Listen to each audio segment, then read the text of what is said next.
मज्ञानतिमिरान्धस्य ज्ञानाञ्जनशलाकया चक्षुरुन्मीलितं येन तस्मै श्रीगुरवे नमः। श्रीचैतन्यमनोभीष्टं स्थापितं येन भूतले स्वयं रूप कदा मह्यं ददाति स्वपदान्तिकं। वन्देऽहं श्रीगुरो श्रीयुतापदकमलं श्रीगुरून् वैष्णवांश श्रीरूपं साग्रजातं सगणरघुनाथान्वितं तं सजीवं साद्वैतं सावधूतं परिजनसहितं कृष्णचैतन्यदेवम् श्रीराधाकृष्णपादान् सगणा ललिता श्रीविशाखान्वितांश हे कृष्णा करुणा सिन्धो दीनबन्धो जगत्पते गोपेश गोपिका कान्त राधाकान्त नमोऽस्तुते तप्तकाञ्चन गौराङ्गी राधे वृन्दावनेश्वरी वृषभानुसुते देवी प्रणमामि हरिप्रिये वाञ्छाकल्पतरुभ्यश्च कृपा सिन्धुभ्य एव च पतितानां पावनेभ्यो वैष्णवेभ्यो नमो नमः। जय श्री कृष्ण चैतन्य प्रभु नित्यानंद श्री अद्वैत गदाधर शिवासादि गौर भक्तवृंद। नमो ओम विष्णुपादाय कृष्णपृष्ठाय भूतले श्रीमते भक्तिवेदांत स्वामिनित नामिने नमस्ते सरस्वती देवे गौरवाणी प्रचारिणे निर्विशेष शून्यवादी पाश्चात्य देशतारिणे। Hare Krishna, thank you all for joining. So today we'll discuss from Srimad Bhagavatam, Canto 3, Chapter 29, entitled The Explanation of Devotional Service by Lord Kapila. Om Namo Bhagavate Vasudevaya. Om Namo Bhagavate Vasudevaya. Om Namo Bhagavate Vasudevaya. Narayanam Namaskritya Naram Chaiva Narottamam Devim Saraswatim Vyasam Tato Jayam Udirayet Shrinvatam Svakata Krishna Punya Shavana Kirtana Hridyantasto Bhadrani Vidnoti Suhristatam Nashtaprayeshu Abhadreshu Nityam Bhagavata Sevaya Bhagavati Uttama Shloke Bhaktir Bhavati Naishtaki. Broadcast. Next slide. Hare Krishna. So this chapter is entitled Explanation of Devotional Service by Lord Kapila. In the previous chapter, we have been discussing how Lord Kapila Dev has been discussing the Sankhya philosophy, and he also mentioned that Bhakti Yoga is the heart of the Sankhya philosophy. And in this chapter, Devahuti, Mother Devahuti, she's asking Kapila Dev to explain more about the direct process of devotional service. So this chapter is neatly divided into these sections here. First, Mother Devahuti asks these questions, and then in response, Lord Kapila Dev answers the rest of the chapter. So first, he starts by explaining the pure and the devotional service in the modes of nature, pure devotional service versus devotional service in the modes of nature, and then he explains how a devotee should execute devotional service. He gives lots of instructions on that, and then he also clarifies how a devotee should deal with other devotees and other living beings. That's a very interesting section in this chapter. And then he also gives a gradation of the different levels of consciousness of various entities and what the perfection is. And then one of the questions the Mother Devahuti asks is also the effect of time. So the chapter concludes with that.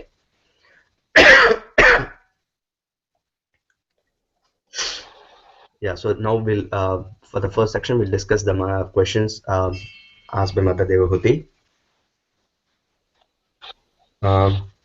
Actually, before we do this, we can read the verses 1 to 5. Rasika, you want to read the verses 1 to 5? Just the translations, yeah. Devahuti inquired, "My dear Lord, you have already very scientifically described the symptoms of the total material nature and the characteristics of the spirit according to the Sankhya system of philosophy. Now I shall request you to explain the path of devotional service, which is the ultimate end of all philosophical systems." This is verse 1 and 2. Verse 3, Devahuti continued, "My dear Lord, please also describe in detail, both for me and for people in general, the continual process of birth and death. For by hearing of such calamities, we may become detached from the activities of this material world. Verse 4. Please also describe eternal time, which is the representation of your form, and by whose influence people in general engage in the performance of pious activities. Verse 5. My dear Lord, you are just like the sun, for you illuminate the darkness of the conditional life of the living entities. Because their eyes of knowledge are not open, they are sleeping eternally in the darkness without your shelter, and therefore they are falsely engaged by the actions and reactions of their material activities, and they appear to be very fatigued. That may apply for some of us waking up so early in the morning. Appear to be very fatigued.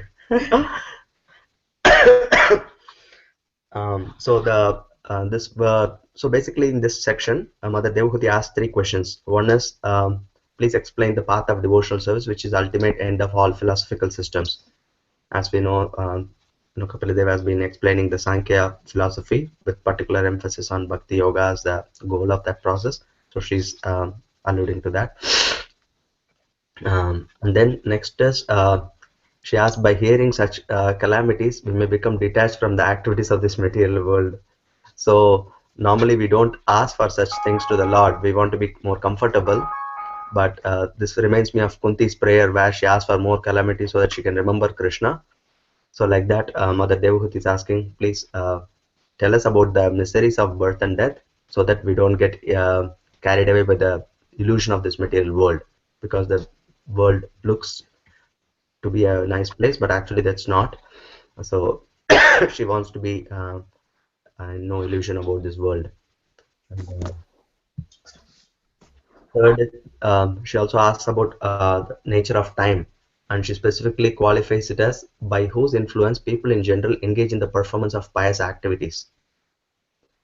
Actually, it's very interesting because in the purport, Srila Prabhupada says people who are at least somewhat conscious of time, they make a endeavor to secure a good birth in their next life. So these are people at least aware of the passage of time and how the time is actually going to destroy their lives.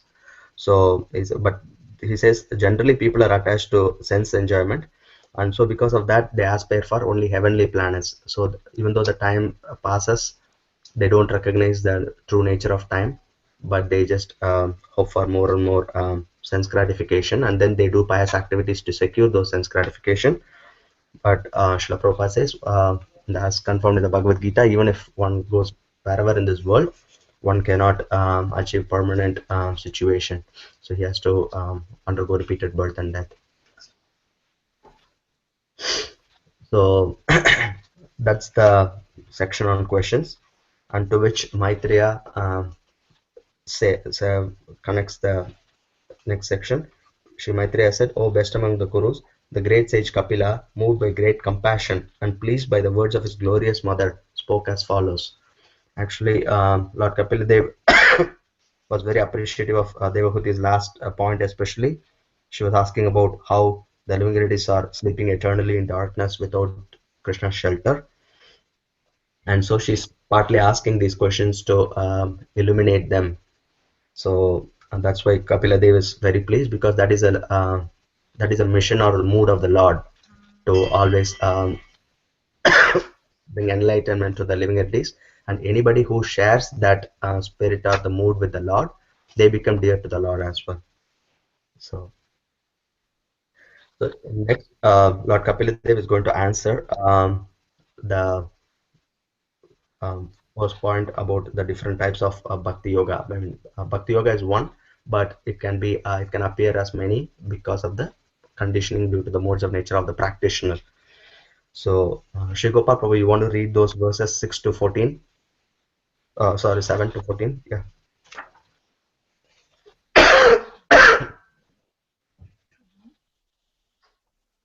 Okay, text 7. Lord Kapila, the personality of Godhead, replied, O noble lady, there are multifarious paths of devotional service in terms of the different qualities of the executor. Text 8. Devotional service executed by a person who is envious, proud, violent, and angry, and who is a separatist, is considered to be in the mode of darkness. Text 9. The worship of deities in the temple by a separatist with a motive for material enjoyment, fame, and opulence is devotion in the mode of passion. Text 10. When a devotee worships the Supreme Personality of Godhead and offers the results of his activities in order to free himself from the inabilities of fruitive activities, his devotion is in the mode of goodness. Text 11 and 12.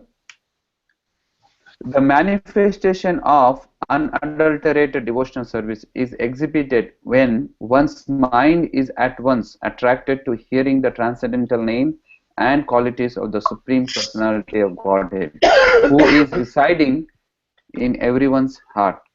Just as the water of the Ganges flows naturally down towards the ocean, such, devotional ecstasy, uninterrupted by any material condition, flows towards the Supreme Lord. Text 13. A pure devotee does not accept any kind of liberation. Salokya, Sarshti, Samipya, Sarupya, or Ekatva, even though they are offered by the Supreme Personality of Godhead. Text 14. By attaining the highest platform of devotional service, as I have explained, one can overcome the influence of the three modes of material nature and be situated in the transcendental stage as is the Lord. Wonderful. Thank you, Prabhu. So, so that gives a summary of this, the types of devotional service and the goal. So let's go back to verse 8, where Krishna says, Kapila Devi is telling about the mode of ignorance. So, any thoughts on like devotional service in the mode of ignorance? Like any examples of that? Anybody can remember?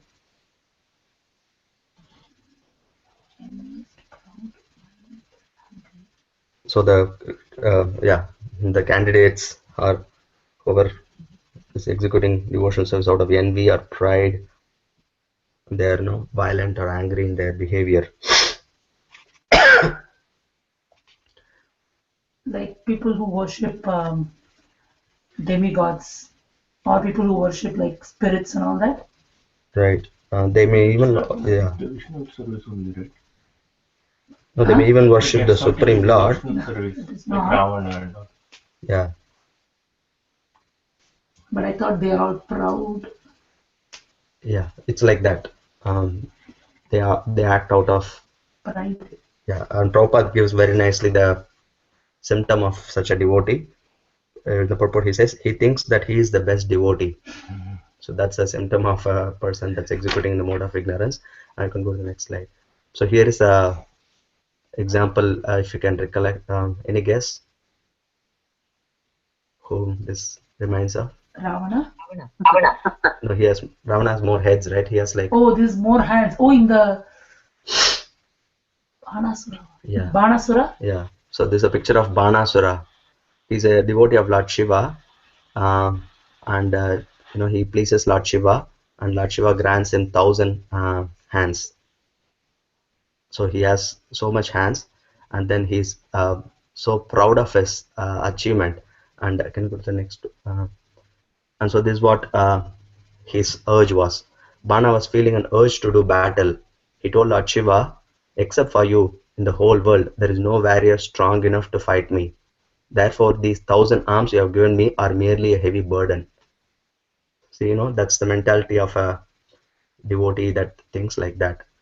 Angered by these words, Lord Shiva replied, your pride will be crushed in battle when you meet my equal. Indeed, your chariot flag will fall to the ground broken. So this is an excerpt from the pastimes of Usha and Aniruddha chapter in the Krishna book or in the Srimad Bhagavatam. So finally, what happens is Banasura fights with Lord Krishna himself, and then Shiva, to keep up his word, he also takes the side of Banasura and helps him, and Krishna defeats them both and cuts off all his arms, which is equivalent to his pride, and then leaves him with only 4 arms, and then Banasura surrenders. Krishna doesn't kill Banasura because Banasura is a descendant of Prahlad Maharaj, and so Krishna has promised Prahlad that I won't kill any of your generations. So that's how Banasura was saved, and his devotional his service was rectified from the mode of ignorance, and then he surrendered to Krishna. So in that sense, anybody, even if we are approaching like that, Krishna will purify that consciousness of the devotee, but you have to go through a tough time getting like 996 arms cut and things like that. So next is devotional service in the mode of passion. Then go to the next slide. Anyone remembers what this place is?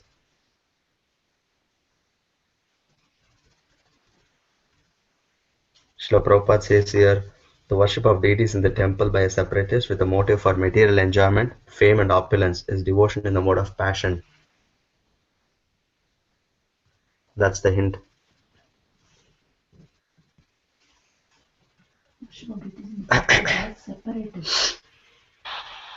The temple of Lord Shiva. Yes, sir. No, actually it's a temple of Balaji. Because there is a Visa Balaji, Chilkur. Yeah. So this is Chilkur Balaji temple, and it's popularly known as Visa Balaji. Actually, I didn't know this. As everything else, it's revealed by our Shiksha Guru Mukunda Datta Prabhu. So even for like knowing about Visa Balaji, you have to, like learn from a spiritual teacher. So this from the Wikipedia. What it says is, during a visit, devotees go through usual rituals of prayer, including 11 circumambulations of the inner shrine, and makes a vow. Once the wish is fulfilled, devotees then walk 108 times around the sanctum sanctorum. The majority of wishes by the devotees are visa related. Thus, Chilkur Balaji is also referred to as Visa Balaji. So poor Balaji, he has so many other things to give to a devotee. But this is all people pray for him. Imagine, like, how sad Krishna must be. But anyway, at least he'll be happy that they're coming to him for that reason, because that's what the Bhagavatam says, Akama Sarva Kamova Moksha Kama Udaradi Tivrena Bhakti Yogene Jeta Purusham. So and Shiva's Prabhu asked here on question, Lord Kapila is also including demigod worship under the category of devotional service. It doesn't say like that. It's the personality of God only, but in that case, in that example, he happened to be a devotee of Lord Shiva, and eventually he fights with Lord Krishna and gets Krishna's mercy. So that's the connection with Krishna. It's not what directly. was the question? Oh, the thing No, the Banasura. He was a devotee of Lord Shiva only, but eventually he comes in contact with Krishna. But at that time, his devotion service in the mode of ignorance, because he wants to fight. So that's the context there. So the devotion service in the mode of passion. And next, yeah. Should we go? Yeah. Anybody remembers this story? Indrika. Yeah. So this is in the verse here for mode of goodness. The verse says, when a devotee worships the Supreme Personality of Godhead and offers the results of his activities in order to free himself from the inabilities of fruitive activities, his devotion is in the mode of goodness. I mean, like we can see what a tall order it is for pure devotion service. If this is devotion service in mode of goodness only, like doing, worshipping the Supreme Personality of Godhead, offering the results of his activities in order to free himself from the inabilities of fruitive activities. So that's how rare the devotion, pure devotional services, because and that's illustrated by this example of King Durga, who was a great king, and he was performing so much charity. And despite all his charity, one time what happened is he was giving cows in charity, so to a brahmana, and then one of the cows wandered back into his lot, and then without knowing that, he again gave that cow to another brahmana. And then somehow these brahmanas are so like a sharp. They found out that that one cow is this same cow, and then they both came to him claiming that that's my cow, that's my cow. And then King Riga didn't realize that mistake, and then he gave he offered actually to give like 100,000 cows instead of that one cow, but they said no, we want that cow. So they were so particular, and then they were angry, and then they left. So when Riga passed away finally, and he met Yamaraj, Yamaraj told, I cannot even count how much pious activities you have done. So you have so much amount of enjoyment to be had. Of course, you also have some sinful reactions. Which one you want to like um, experience first? So Riga, he thought, okay, let's first finish off the impious reactions of the impious activities, so we can enjoy the pious activities. So and then he chose to experience this as a sinful reaction first, and then he became and then Yamaraj made him a lizard, and then so he was in the well waiting for many years. And then one day Krishna's sons or grandsons, I believe, so they came and played, and then they found this lizard, and then they asked Krishna's help to lift him up. And then Krishna touched the lizard, and then he became he got the body of a demigod once again, and then he went to heavenly planets. So one thing here Srila Prabhupada clarifies in this story is, even though Nriga was performing all this pious and impious activities, even after this incident, he was first choosing impious activities over pious activities to enjoy without disturbance. So that's the fault of the mode of goodness. You don't see the janma, what is that, janma mrityu jara vyadi dukkha doshanu darshanam. You don't see the fault of the repetition of birth and death, but you are trying to maximize your satisfaction or happiness or complacency, like that. So and then one other point Srila Prabhupada says here, which is very instructive here.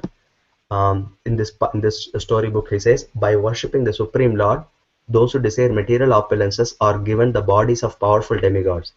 Sometimes these demigods can see the Supreme Personality of Godhead face to face, but they are still not eligible to enter into the spiritual kingdom, the Vaikuntha planets. However, if the demigods continue to be devotees of the Lord, the next chance they get, they will enter into the Vaikuntha planets. So I always wondered, how come some of these people are so fortunate enough to even meet Krishna, then why don't they get liberated immediately? We hear sometimes, they go back to the heavenly planets, they assume their original demigod body and go. So here it's clarified that even if you see Krishna face to face, that's not enough qualification to enter back the thing, because your consciousness has to be ready for rendering pure devotional service. So in this sense, Nriga was such a pious person, so the Lord rescued him from his miserable condition, but still he wasn't awarded the spiritual position. Can you take this out? This height. Just hide. The height is not working. That's okay. It's not coming for others. Is this okay? Not coming. So that's the flaw of the mode of goodness. So that's why the next verse is insisting on the pure devotional service. So yeah, you can go to the next slide. Yeah, pure devotional service, and Kapila Muni gives an example of the water of Ganges, how it flows naturally down toward the ocean. Like that, the devotional ecstasy is uninterrupted by any material condition for the devotee.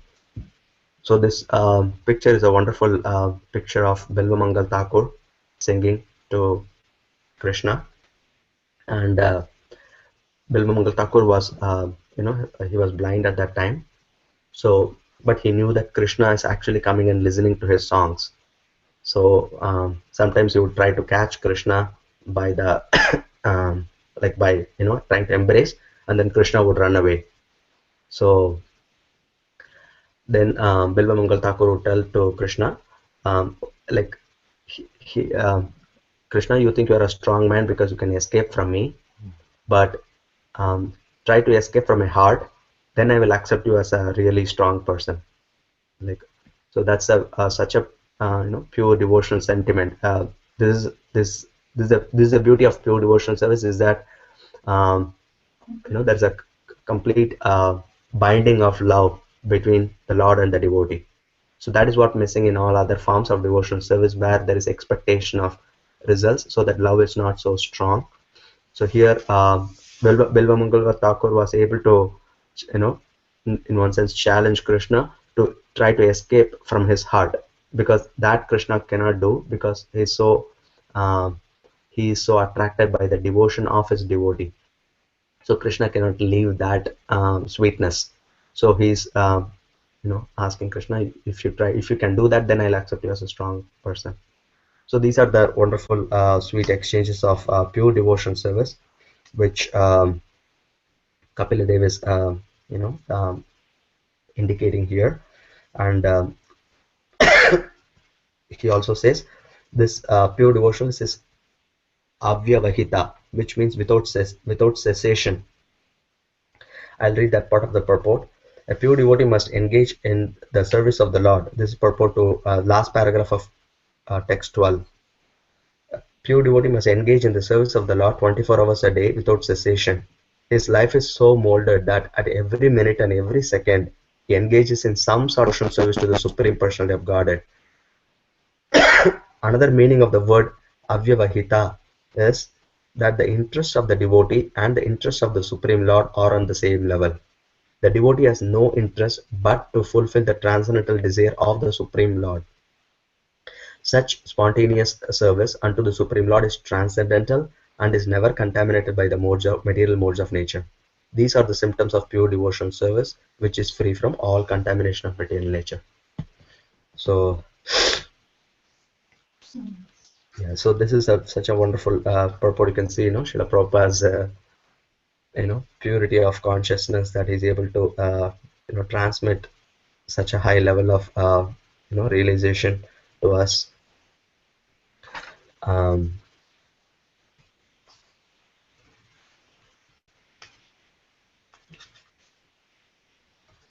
I forgot one more point.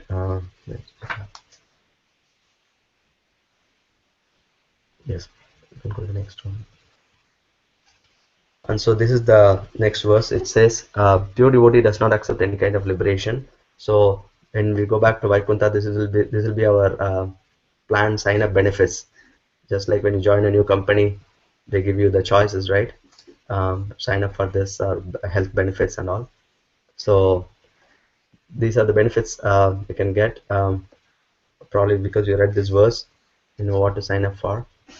So you can, and then you may sign up for that, and then this is what they will ask. So make sure, like, you're sure you want, because before waiving the benefit, they have this, another check, right? Like, are you sure you want to waive all this? They may even tempt, like, saying, okay, so and so, so and so, yeah, they got this plan. Are you sure you want to waive all of this? So we have to be really sure that we don't want any of those. Probably we'll tell now, because we don't know what it means to have the other things. But hopefully when the real test comes, we know how difficult that's going to be. So that's that's this section, I believe. So thus far, Kapila Muni has explained the process of devotional service in terms of, the qualities of devotional service in terms of the modes of nature and without modes of nature. Now he will explain the process of devotional service, like how a devotee should live and lead his life. And there are very nice points here. So Sukeshwar Mataji, you want to read that section 15 to 20?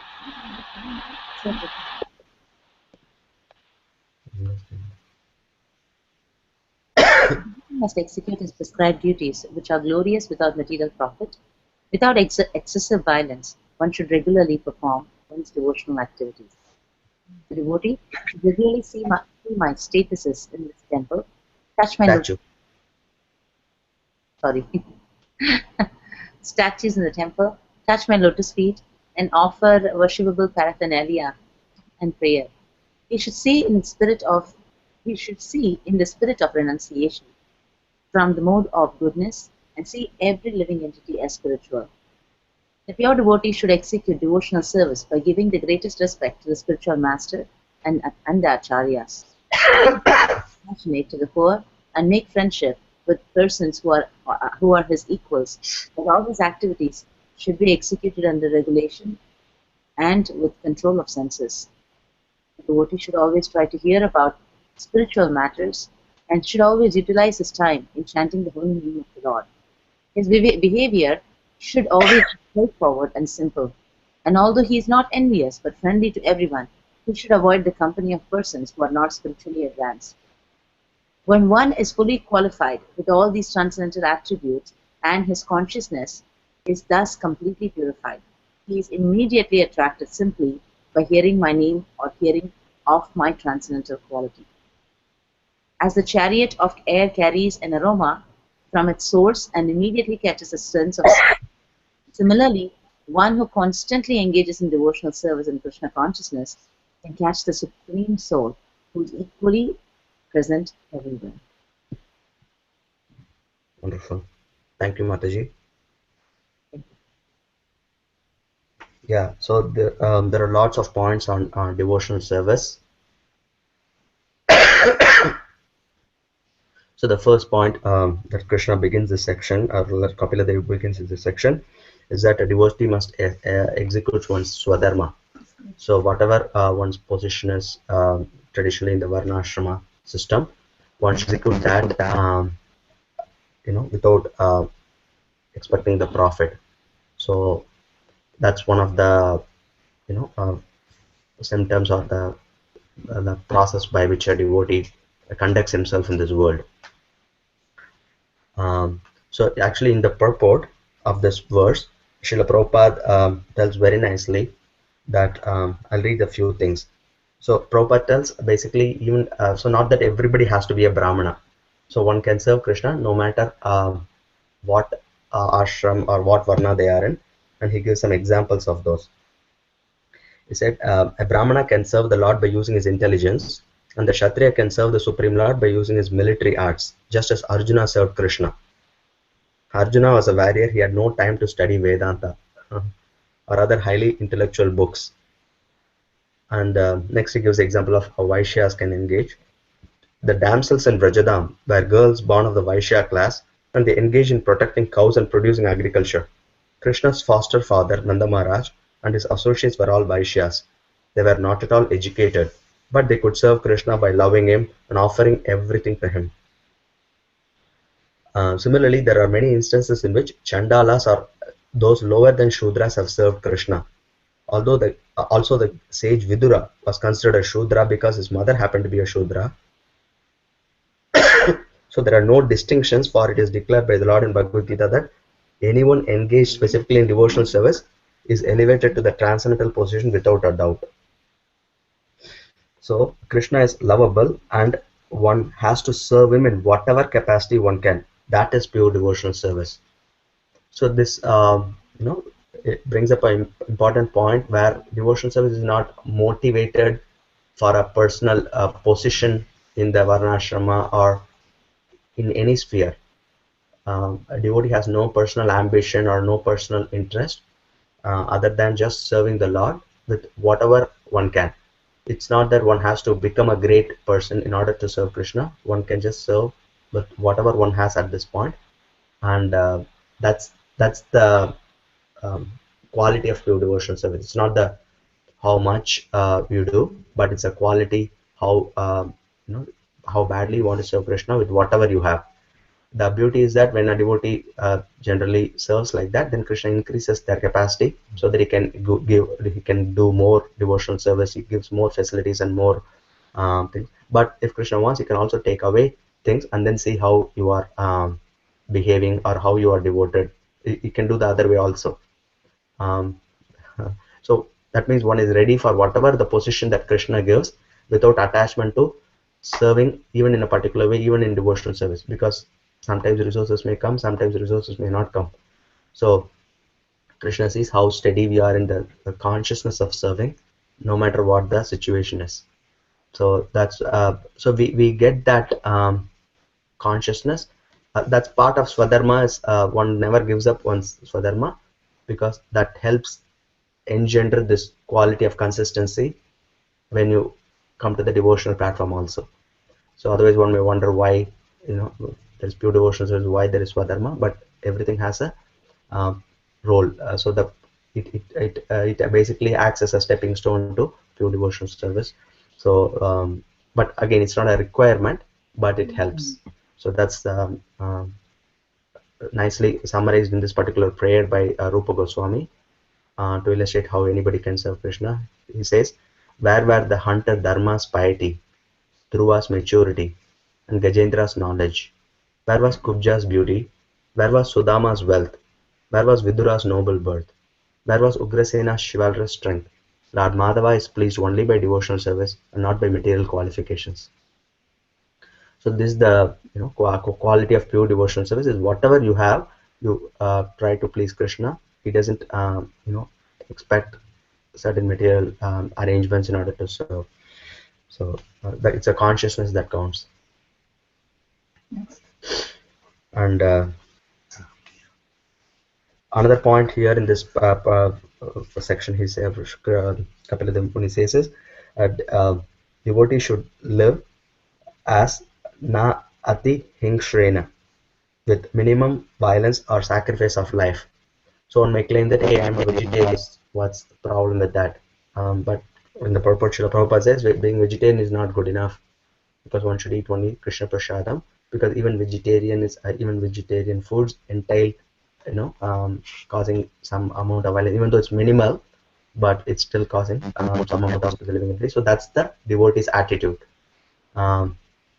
And the general principle here is that one should act only on Krishna's order.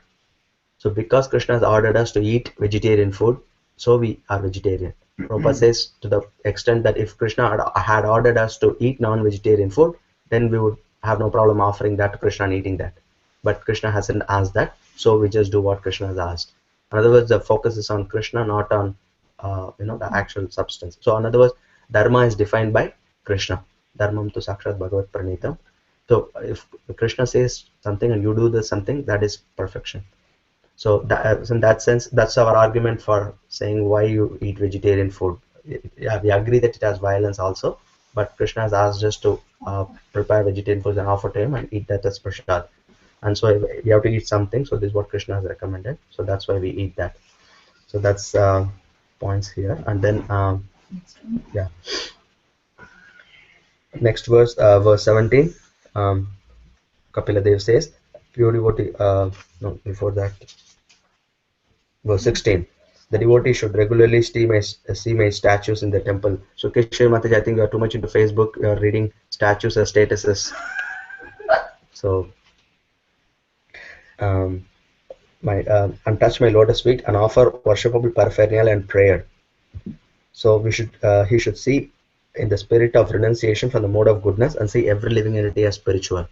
So that's actually the perfection of worship. So actually you can count how many times in this next few verses that Kapila Muni is going to explain emphasis on this particular point, that by worshipping Krishna, one should come to the point of seeing every living entity as spiritual. So that's the whole point of worshipping. It's not just a ritual. It's supposed to elevate us in our consciousness to see every living entity as spiritual. So including such insects, we may loathe at the appearance of such beings, especially if they are near our body. But the perfection of one's consciousness to see every living entity as spiritual, no matter what their external form is. And in the purport, Srila Prabhupada says, sometimes we may encounter people, they may even be Vaishnavas, but they are not of good character. So what do? Right? You want to see everybody as spiritual. Yes, see them as spiritual, but keep your distance. So that's what Srila Prabhupada says. One should not, take, actually it's coming from Vishwanath Chakravarti Thakur. One should not associate with persons of bad character, but still one should offer one's respect. So that's the fine line there. And next, the Kapila Muni says, the pure devotee should execute devotional service by giving the greatest respect to the spiritual master and the acharyas.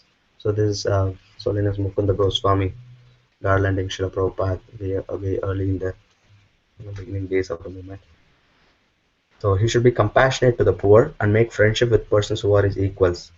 But all his activities should be executed under regulation and with control of the senses. So this is actually being compassionate to poor. Srila Prabhupada explains compassionate to poor is actually giving knowledge and explaining the knowledge of the Krishna consciousness to conditioned souls. Next. And this friendship with equals. So it's so nice to see such friendship even in pictures, what to speak of being in such association, or to see more often. So this is something we can probably get to see more often. Friendship with equals. Next one.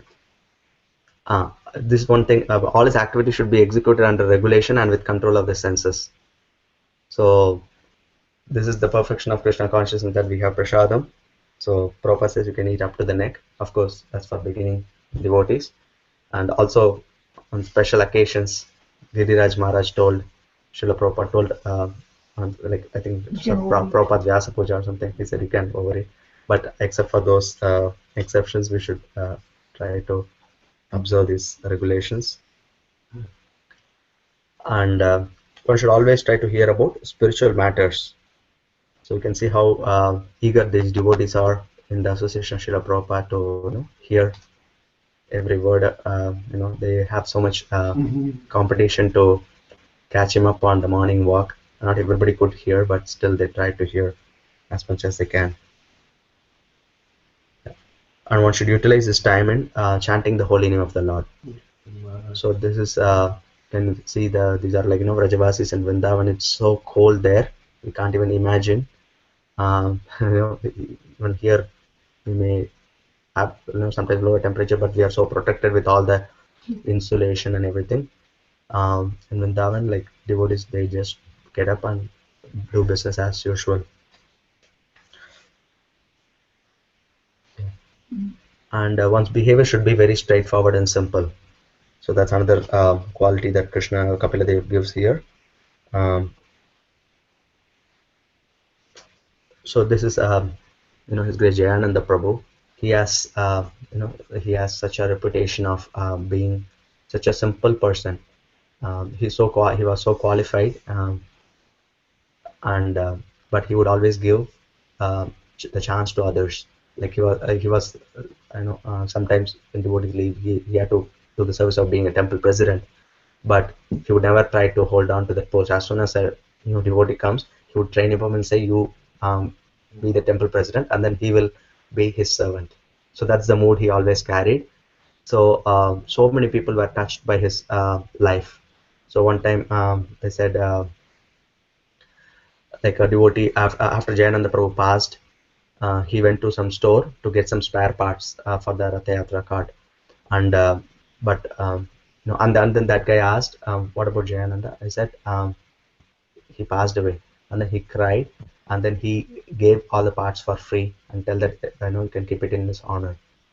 And so generally he met many people in the San Francisco area where he would collect boga for the Rath Yatra. They would all give it for free.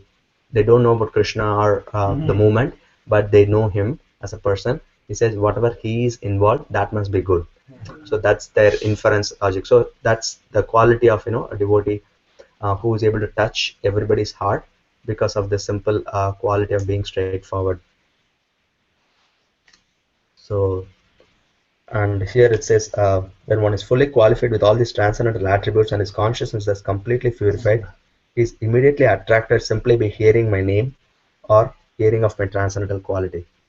So you can see here how wonderful the relationship between Vaishnavas is, when people are in that level of consciousness. Yeah. So the basically so far Kapila Muni has been describing the process of devotional service. It gives two results. One is, as previously in the previous slide it was saying, when one is completely purified. So the result of observing all this this etiquette and the process of devotional service is that one will get attracted to Krishna's name and his qualities. And second, so he can actually come to this level of proper God is catching the super soul, or in other words, you can perceive the super soul in everybody's heart. So again, Kapila Muni comes back to that point. So whatever you do, you should be able to see everybody's everybody as a part and parcel of Krishna, and that the super soul is within their heart. um,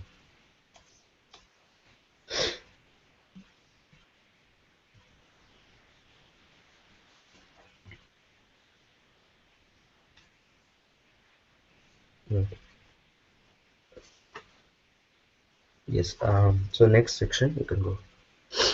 So basically now in this section, Kapila Muni is going to explain how a devotee should deal with others, different categories of beings.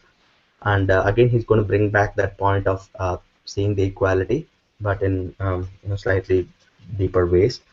So Sundar, you want to read the 21 to 27 verses translations?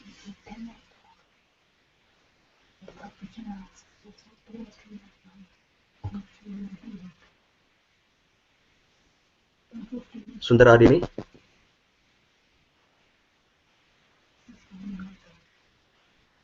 Can you read? Okay. Vaidavit Prabhu, you want to read?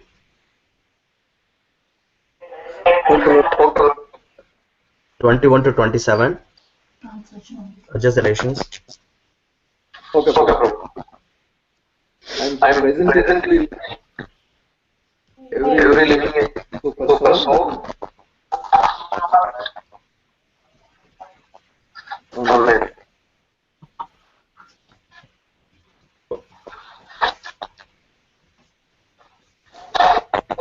And present in every living entity as a super soul. If someone neglects God's everywhere and engages in the worship of soul, that is simply imitation.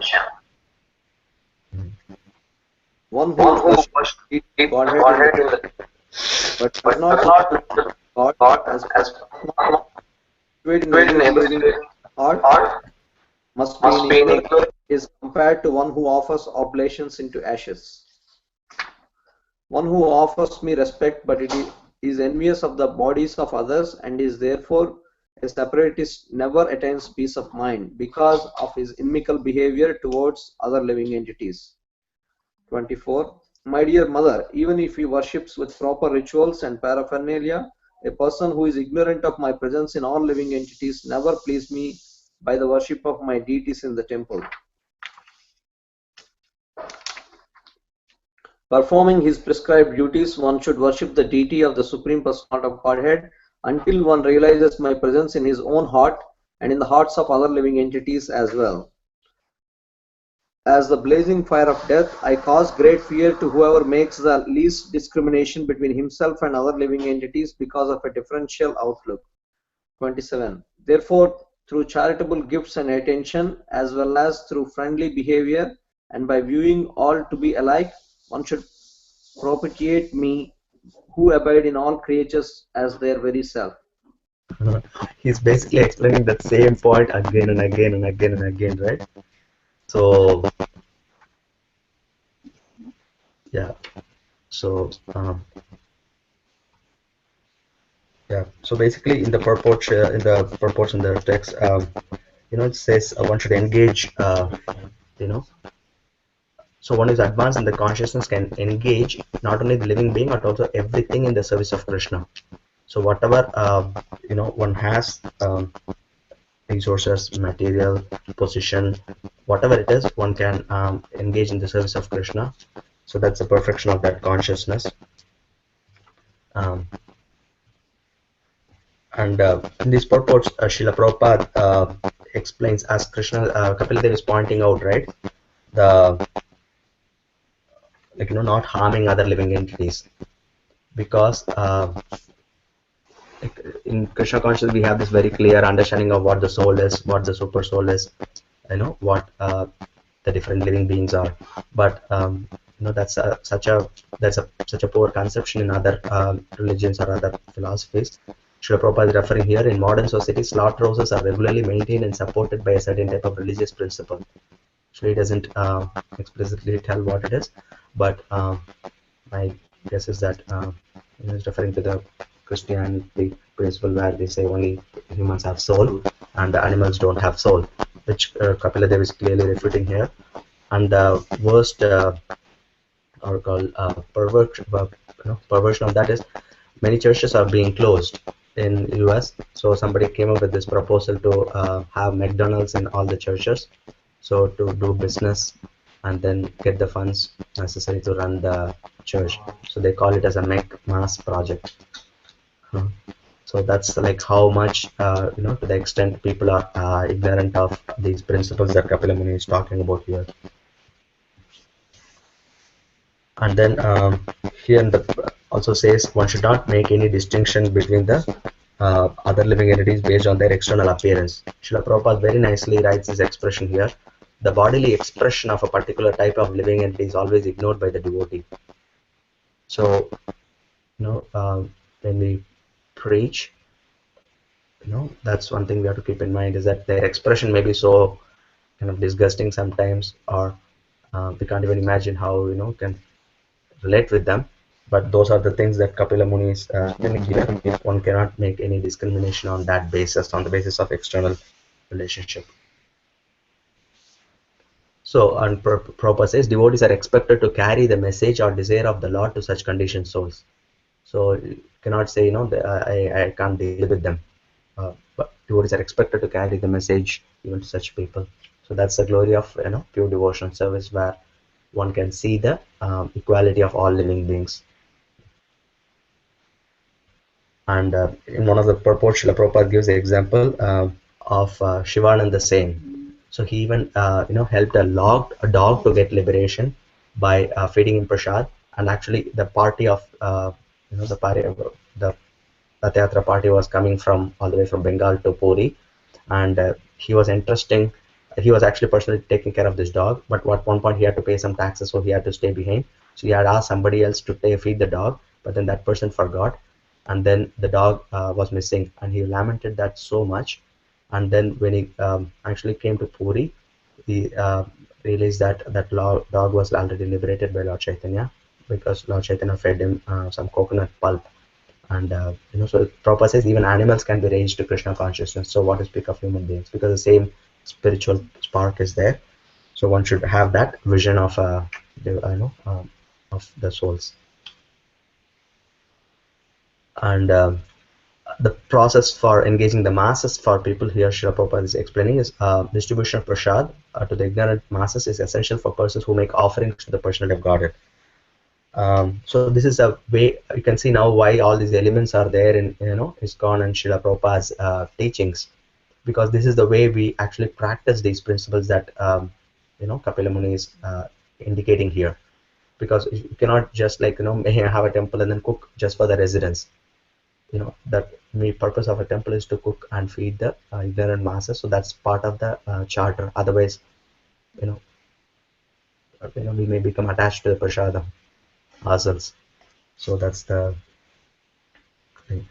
And also here later on, Kapila Muni says prescribed duties. One should do the prescribed duties until one realizes my presence in one's own heart and in the hearts of other living entities. So in other words, Prabhupada says one should worship the deity. So prescribed duties is not enough. You cannot say I'm just doing my duty. So because one should also cultivate that personal relationship. Otherwise, that duties don't connect us with Krishna. So that verse is Shamayeva Hi Kevalam verse is there, right?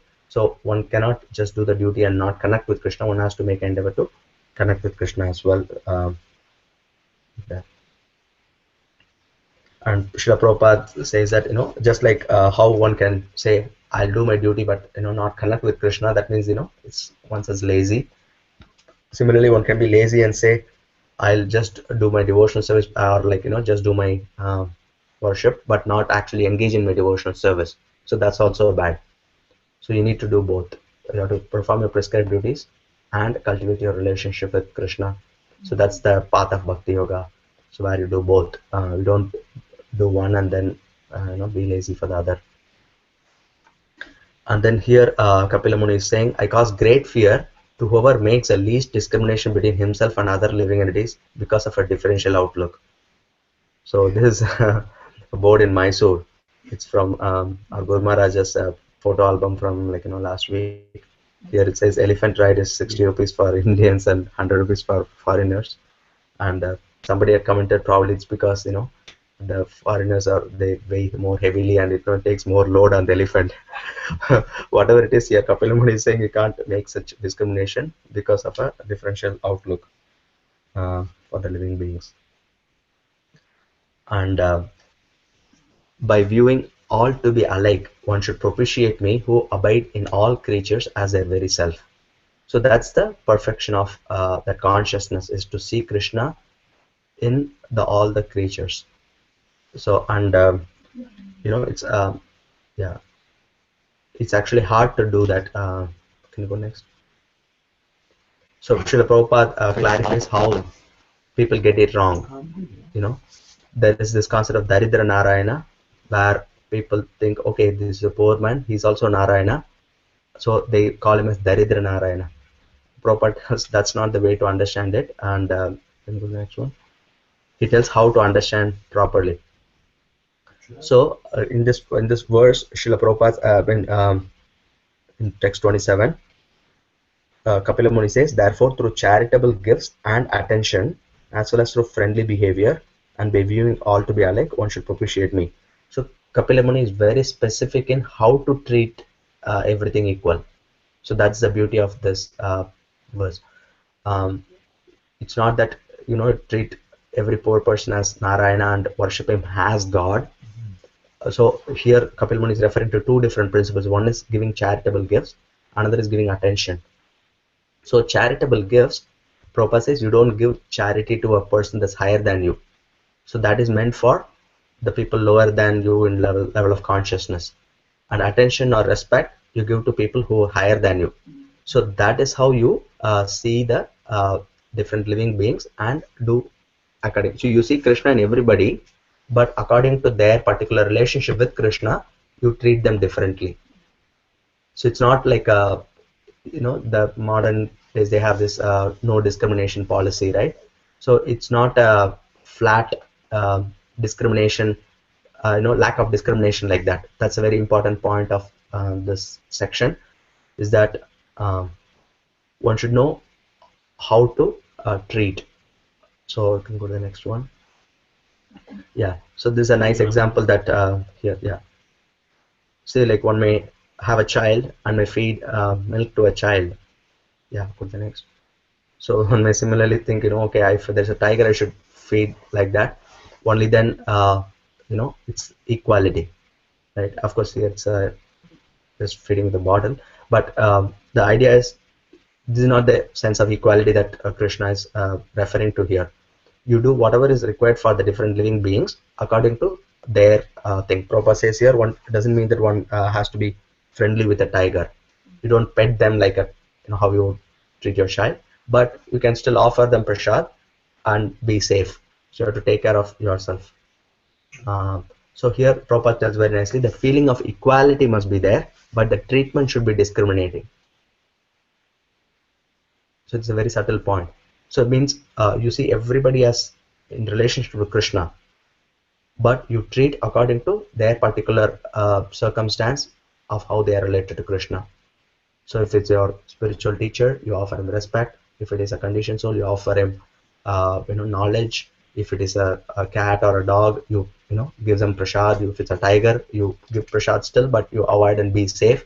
You use all that intelligence and you do all the precaution, and he's not asking us to give up that thing. He's not like a flat rate, okay, one rule for everything. That's not what Kapila Muni is saying. But the treatment, the feeling of equality must be there, that every being is a part and parcel of Krishna.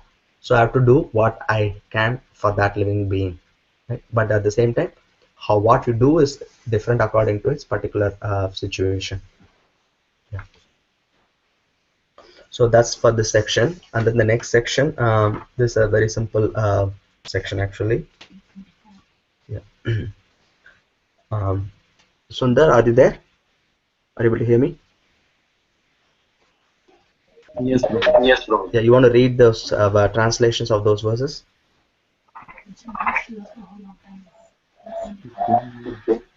Living in these Just mother, mother, living in these living in the terms are better. terms of mother.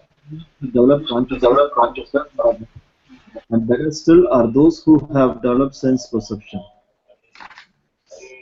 Text 29. Among the living entities who have developed sense perception, those who have developed the sense of taste are better than those who have developed only the sense of touch. Better than them are those who have developed the sense of smell, and better still are those who have developed the sense of hearing. Text 30. Better than those living entities who can perceive sound are those who can distinguishing between one form and another. Better than them are those who have developed upper and lower sets of teeth. Better and better still are those who have many legs.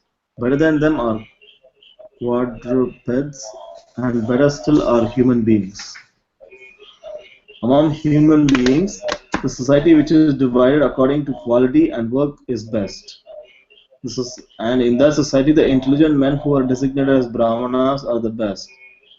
Among the Brahmanas, one who has studied the Vedas is the best.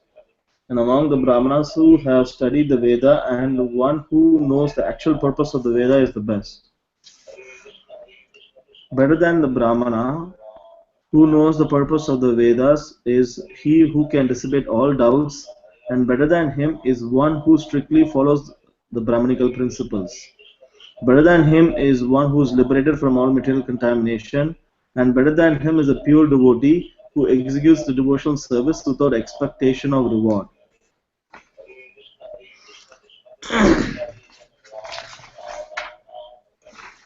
Therefore, I do not find a greater person than he who has no interest outside of mine, and who therefore engages and dedicates all his activities and all his life, everything unto me without cessation. Such a perfect devotee offers respects to every living entity because he is under the firm conviction that the Supreme Personality of Godhead has entered the body of every living entity as the super soul or controller. My dear mother, O daughter of Manu, a devotee who applies the science of devotional service and mystic yoga in this way can achieve the abode of the Supreme Person simply by the devotional service. This Purusha, whom the individual soul must approach, is the eternal form of the Supreme Personality of Godhead, who is known as Brahman and Paramatma. He is the transcendental chief personality, and his activities are all spiritual.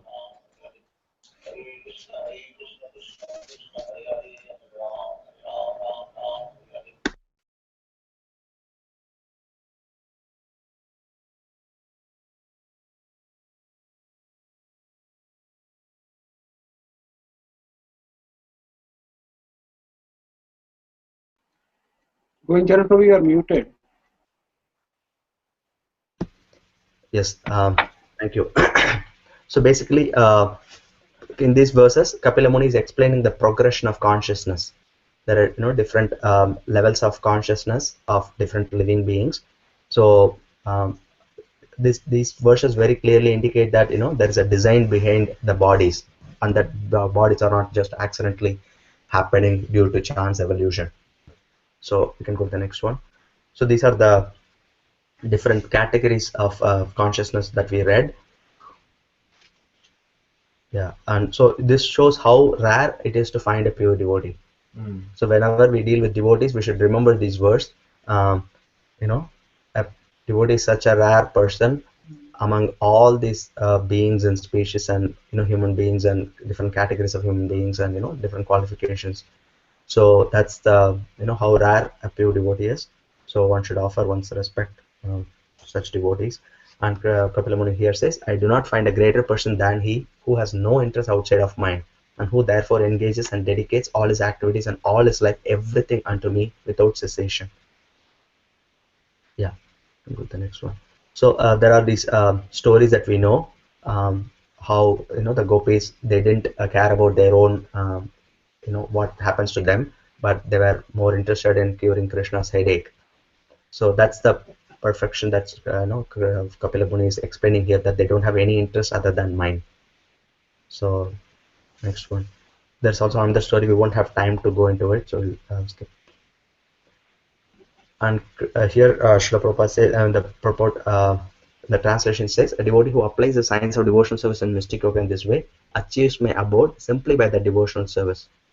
So you can see here, the Goloka Vrindavan Dham is accessible by following the teachings of, the Goswamis, which is coming through Srila Prabhupada. So simply by engaging in the devotional service that Srila Prabhupada has given us, one can attain that abode. So it's not, it's not, even though it's so rare, the process is so, readily given to us. So it's up to us to take advantage of it. So that's the summary of this section, and the last section is the devastating effect of time that Kapila Muni is going to explain. You want to read, Vittal? 37. Won't be audible. You can read. That's The time factor who causes the transformation of the various material manifestations is another feature of the Supreme Personality of Godhead. Are you able to hear? Okay. Yeah, they are able to hear. Anyone who does not know what time is the anyone who does not know that time is the same Supreme Personality is afraid of the time factor. Lord Vishnu, the Supreme Personality of Godhead, who is the enjoyer of all sacrifices, is the time factor and the master of all masters. He enters everyone's heart, he is the support of everyone, and he causes every being to be annihilated by another. 39. No one is dear to the Supreme Personality of Godhead, nor is anyone his friend or enemy, but he gives inspiration to those who have not forgotten him and destroys those who have. 40. Out of fear of the Supreme Personality of Godhead, the wind blows. Out of fear of him, the sun shines. Out of fear of him, the rain pours forth showers. And out of fear of him, the host of heavenly bodies shed their luster. 51. Out of fear of the Supreme Personality of Godhead, the trees, creepers, herbs, and seasonal plants and flowers blossom and fructify, each in its own season. 2. Out of fear of the Supreme Personality of Godhead, the rivers flow and the ocean never overflows. Out of fear of Him, only does fire burn and does the earth with its mountains not sink in the water of the universe. Subject to the control of the Supreme Personality of Godhead, the sky allows outer space to accommodate all various planets which hold innumerable living entities. The total universal body expands with its 7 coverings under his supreme control. Out of fear of the Supreme Personality of Godhead, the directing demigods in charge of the modes of material nature carry out the functions of creation, maintenance, and destruction.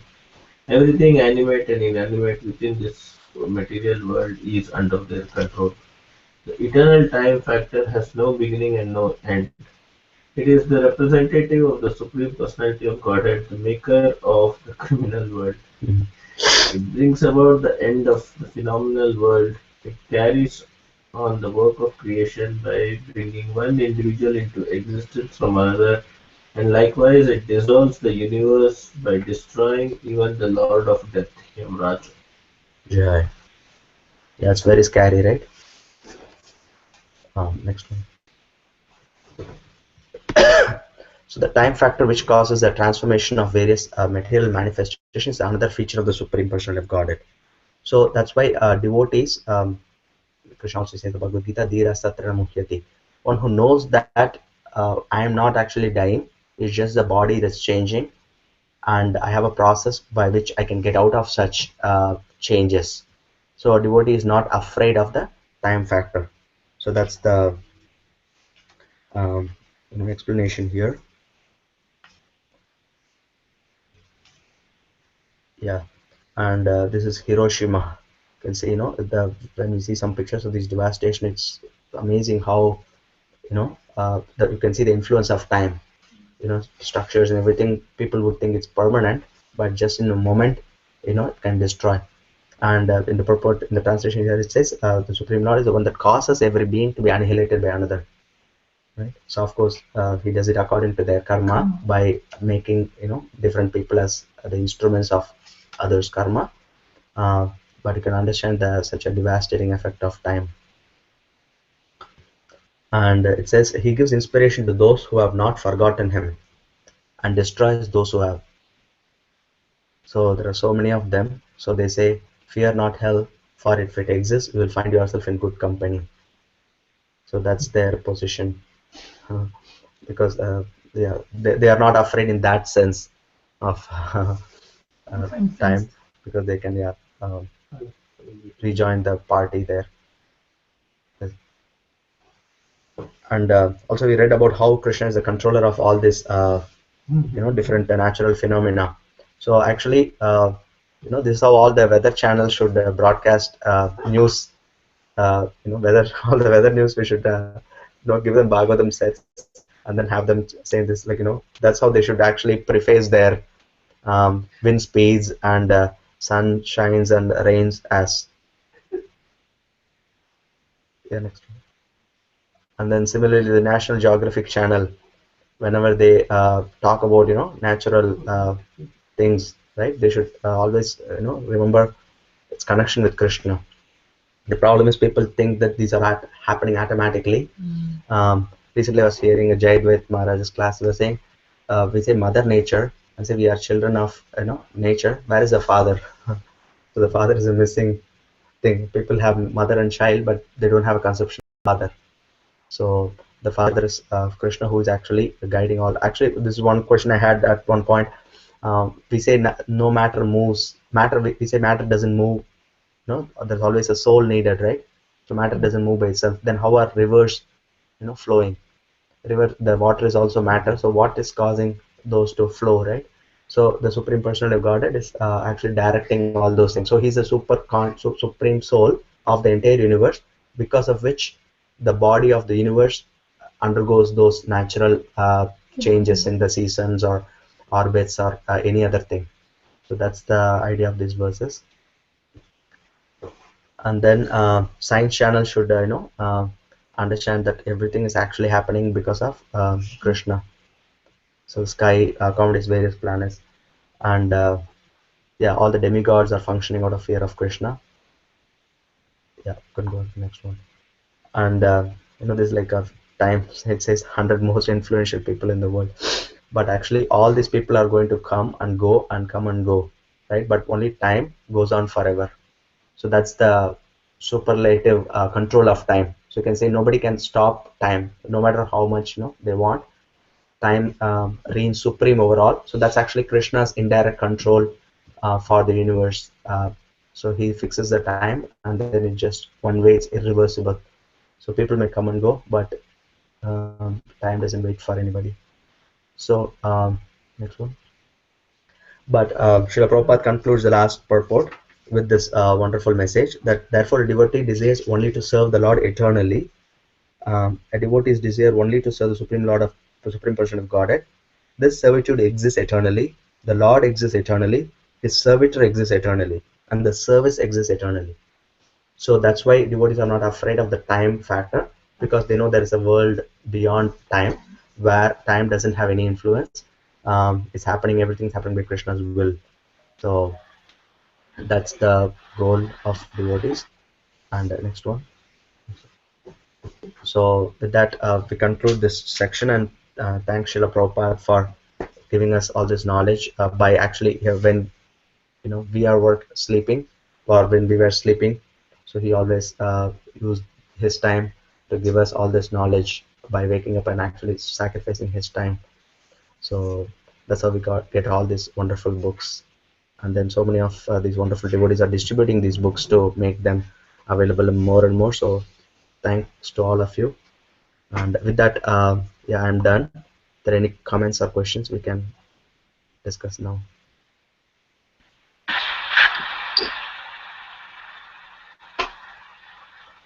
whoever wants to go first, you can start actually. Hare Krishna. Yes, Mataji. Prabhu, I have a you mentioned about the river. I mean, I don't know if I don't know if I'm right, but I don't relate to. I mean, like Ganga is a person, Saraswati is a person, Narmada is a person, and like Govardhan is a person. So I'm trying to understand if all the matter that we see that scientifically don't relate to a person, but are persons in real sense, and also that they are um, like even the even the mountains. Um, I'm not too sure, Prabhu, if that's right. If all the rivers, all the mountains that we see are actually living entities. I'm not sure if all, but definitely Prabhupada in the purport also says some rocks have life. So I'm not sure if it's all, but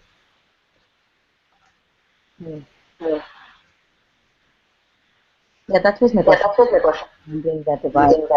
yeah, and the point about the demigod, the different gods in charge of the river, that's also a good point.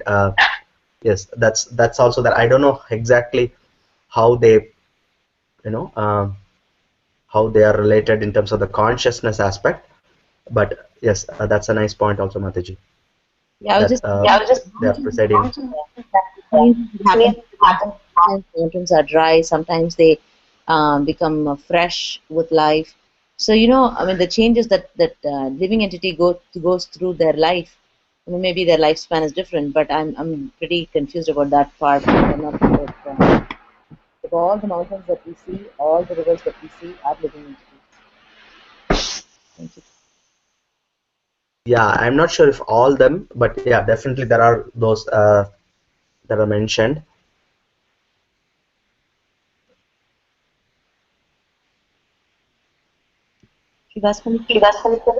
Yeah, any comments, Prabhu? Haribol, Prabhu. Go ahead, Sundar. Thank you for the wonderful class. You very nicely brought out all the important points, and I don't have any particular questions, but it was a nice presentation with all pictures and different important points from the purport and from the translation itself. Um, just one thought was that there are so many nice verses that we can practically apply and also use as a reference to improve our own devotional service. Um, maybe we can also have some verses to memorize from this chapter actually, like which can be used for our own inspiration, also to share it with others. But thank you for the nice presentation. Prabhu, you are muted actually. Yeah, Shivas Prabhu, you had any comments for Shukeshwari Mataji's comment or question? Nothing specific. Yeah, the trees and the rivers, as we read from the second canto, are veins and hair on the body of the Supreme Personality of Godhead. So they are, in one sense, connected to the Lord, but at the same time, they are not. While some specific some specific rivers and mountains of personalities are very prominent, the others are related to the Lord, but whether they specifically each of the, for example, hair of the body which represent the mountain have a personality, that I'm not 100% sure.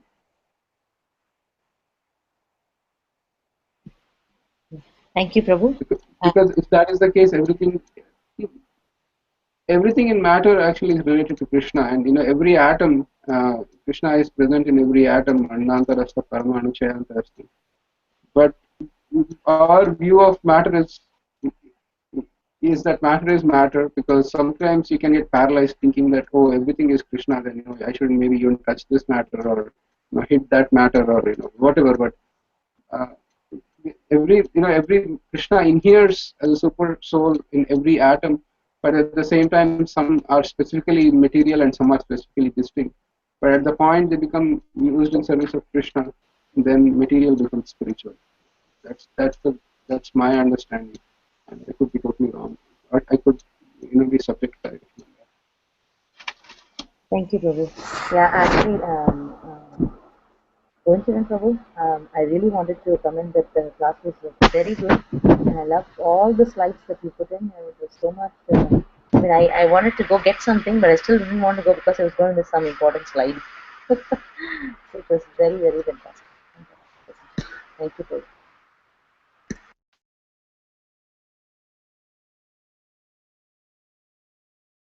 Shigopal Prabhu.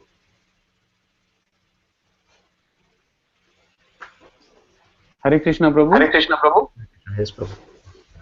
Thank you for the excellent presentation. And I also don't have any questions, but I particularly like the section where the behavior of the devotee is mentioned, and over again, it was stressed that how we should look the presence of Lord in everyone, every living entity.